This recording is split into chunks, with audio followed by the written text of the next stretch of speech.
जय श्री राधे कृष्ण। आप सभी का आपके अपने YouTube channel VK Mishra present में बहुत बहुत स्वागत है। आइए आज आप सब जानेंगे वर्ष 2025 मार्गशीर्ष मास कृष्ण पक्ष यानी कि अगहन मास कृष्ण पक्ष में उत्पन्ना एकादशी का व्रत कब धारण किया जाएगा, व्रत का पारण कब और किस चीज से किया जाएगा, इस दिन भगवान को किस वस्तु का विशेष करके भोग लगाना चाहिए, इस दिन क्या करना चाहिए नहीं करनी चाहिए। तो आइए जानते हैं इन सबों के बारे में।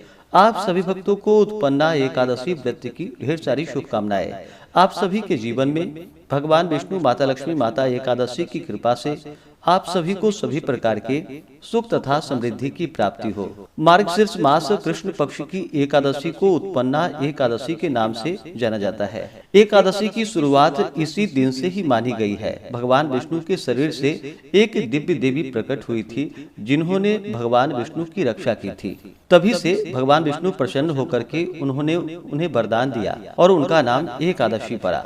यह व्रत सभी प्रकार के पाप और ताप को नष्ट करने वाली है तथा इस व्रत के प्रभाव से शत्रुओं का संहार होता है, शत्रुओं से रक्षा होती है तथा अश्वमेध यज्ञ के समान पुण्य फलों की प्राप्ति होती है और अंत में भगवान के धाम की प्राप्ति होती है।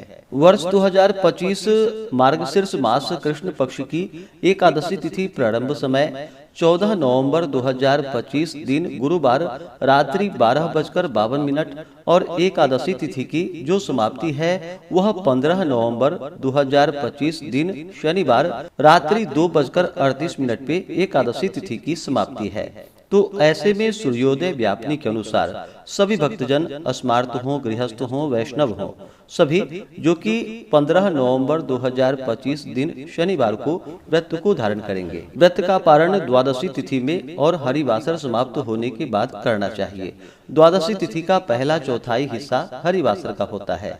द्वादशी तिथि प्रारंभ समय 15 नवंबर 2025 दिन शनिवार रात्रि 2:39 और द्वादशी तिथि की जो समाप्ति है वह 16 नवंबर की रात्रि 4:48 यानी कि 17 नवंबर की सुबह 4:48 पे द्वादशी तिथि की समाप्ति है। तो 16 नवंबर की सुबह 9:10 तक हरिवासर का समय रहेगा।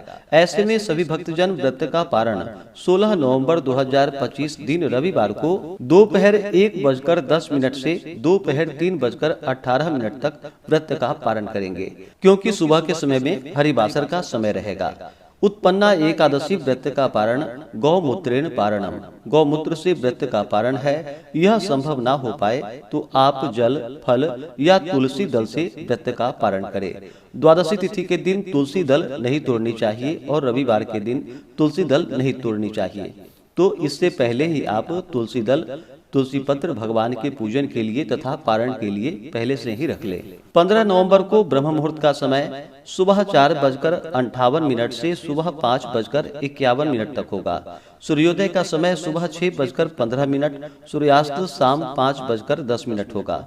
राहु काल का समय 15 नवंबर को सुबह 8:58 से सुबह 10:20 तक होगा। राहु काल समय के दौरान कोई भी शुभ कार्य या नया कार्य नहीं करना चाहिए, इस बात का ध्यान रखें। 15 नवंबर को प्रातः काल पूजा का शुभ मुहूर्त सुबह 5:24 से सुबह 6:44 तक होगा।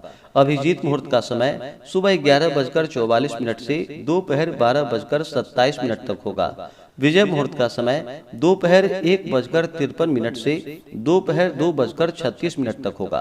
अमृत काल का समय दोपहर 3:42 से शाम 5:27 तक होगा। शाम को पूजा का शुभ मुहूर्त शाम 5:27 से शाम 6:47 तक होगा। इस व्रत में भगवान का गंध, पुष्प, धूप, दीप आदि से विशेष प्रकार से पूजा करनी चाहिए।